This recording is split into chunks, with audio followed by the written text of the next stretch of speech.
You have to mix that with anything? Don't have to mix it. Oh! That's the first time it's ever happened.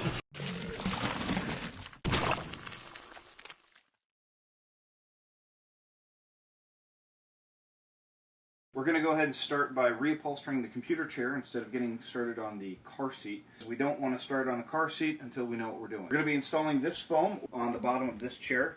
This is medium density foam. It's either a 3 or 4 inch foam. It's pretty good stuff. So we're going to start by removing the base of the chair, which has 4 Allens on each corner. We're going to unbolt the back, which should be another 4. Then we're going to remove the arms. These arms have been very badly chewed up, as you can see all these scratches here from somebody's dog. I actually got this chair out by the trash. We're then going to take off the armrest cushions. There should just be a couple of Allens on the bottom here. Yeah, look at that. You had to go with that. Oh, that should slide out of the way for now.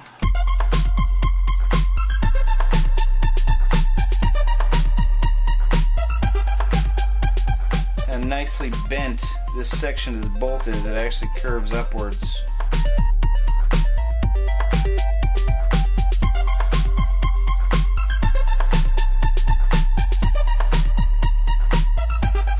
There's the top, here's the bottom. We're going to need safety glasses, a metal hook to pull these staples out with, or a pair of needle nose will do it.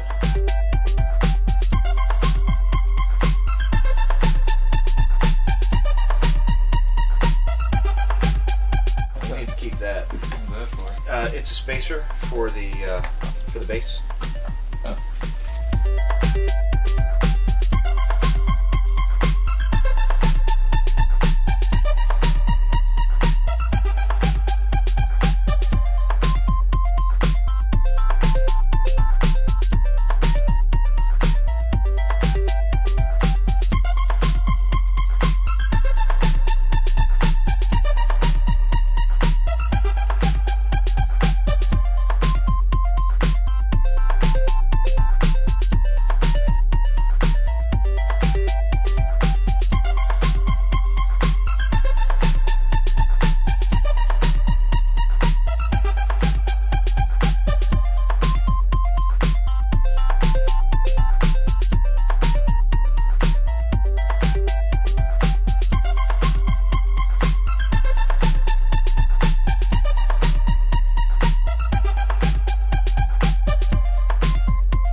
We've gone ahead and we've removed all the staples from the cloth, made sure the cloth is free around all edges. Now there are a lot more staples in here, but we're not worried about those because those are on the insulation. And we are going to now trim the insulation. Just a little extra padding for the leather? That's a fantastic question. I'm not entirely sure. We will know once we get into the heart of the chair, I guess. I've never actually removed foam down to this leather. I've tacked on top of foam. And that's actually a lot easier, but because this has a nice padding on it, I want to keep the original padding design. Oh, there we go. I want to keep the original padding design. So I guess we didn't actually have to take off that foam. So this is my mounting plate, which I no longer need. And let me guess, I have a ton more staples to do. Son of a... So like I said when I started this project, I have no idea what I'm doing, and we're all going to be on a journey. We're on a journey together here apparently in some kind of Chinese newspaper that has been found at the bottom of my seat cushion. I feel like Jaffa right now. Might as well blueprint the chair. Might as well blueprint the chair, right? Well, at least I can say I didn't have a rag in my intake. Oh, that's wrong. Oh, Jaffa's going to love that one.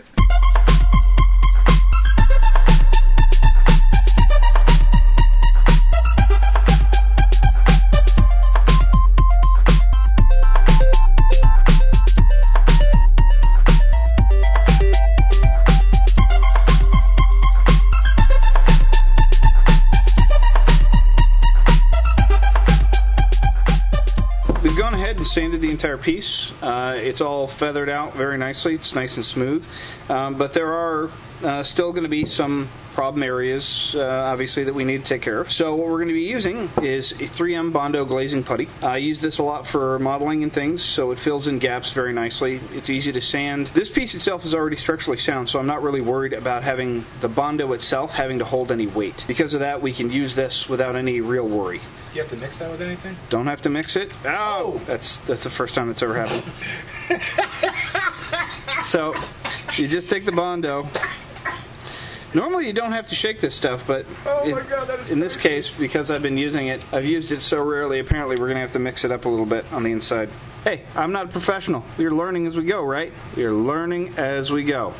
That's why we're doing this, right? We are learning as we go. Try and make sure that you fill in as much as you can, because you can always sand down the excess. As we go, it's filling in all these little micro scratches that we made when we tried to get all that paint off of there. So no problems. Make it nice and thick.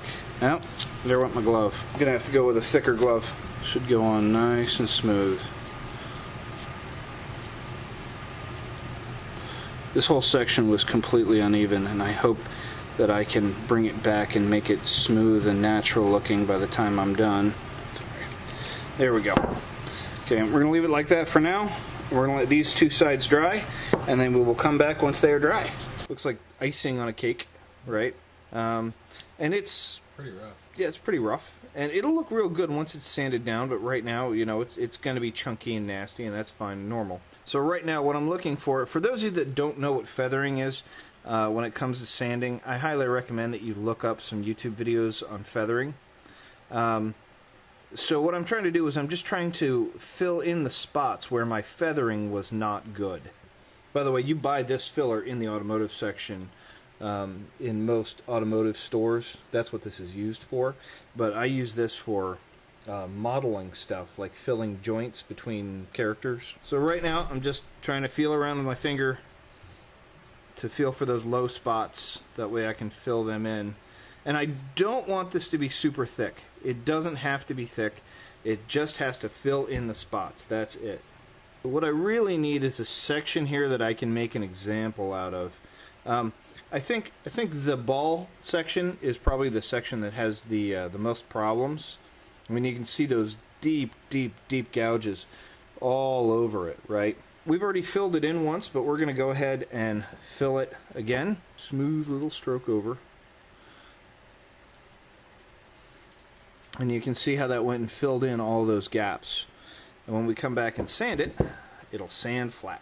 However, because there are so many gouges together in this one place, it's kind of difficult. You know, we're basically recreating this entire section here. And I've got a high spot right here, as you can see, and that's not going to come out unless I completely sand that down. That is not the goal. Goal is simply improvement. It is not perfection. And there's kind of a technique to getting this stuff to fill in sometimes. You have to go from different angles, push it in there. You really want to get that body filler deep into those gouges. We're going to let this dry for a couple hours, and then we'll come back and we will start the sanding.